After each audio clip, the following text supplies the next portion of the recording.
take off the low. 3 оноогоор хожигдсон тий тухайн тоглолт. За хоёр дахь боломжоор Балжиньямын тоглолтын эхний оноог авчирлаа. Шахсан хамгаалт гарч чадсан.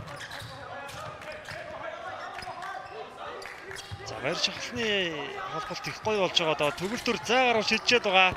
Төгөлтрийн шилжээнүүдээр амжилтгүй хоёр дахь боломжийг үүсгэсэн Балжиньям дахин нэг удаа алдаатай тоглоогоо амжилттай болголоо. Балжиньям задлсан Ивэл нэг дохио зай гаргасан Ивэлтийн холын шилд амжилттай болжээ. 9 онооны давуу талыг Монголын шгшээг авлаа. Засварлаас гарч ирээд ямар хөлбөр явах нь харъя. За живжин дээр 3 тоглогч давхурцсан. Дахиад холын зай шидэлтийн удаад унсан.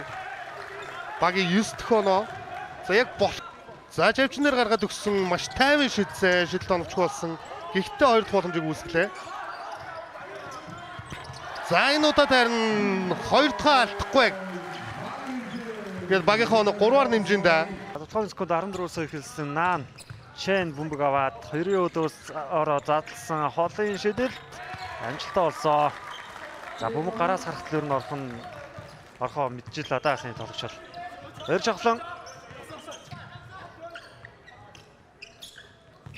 Ивэлт. За өөрөө тоглохонд Нидерланд дуудсан Ивэлт. Зүүн дайраад орсон Ивэлтийн довтлогоо амжилттай олсон. Амархан байна да. 21 оноо тоглолтод үлдсэн. Чэн. За яг зүүнчин тав дээр Заурiko бөмбөг дуудаад байгаа. Өөрөө шидчэндээ нэг тоншоод шидсэн холын цай шидэлт оновчтой болсон.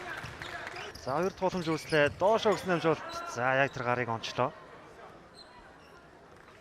За давтахгүй байна. Энэхүү үзэгчтэй Монгол улсын иргэдтэй шгшээ баг Улаанбаатар 2023 Зүүн Азийн залуучуудын наадмын хүрэл медалийн эзэд боллоо.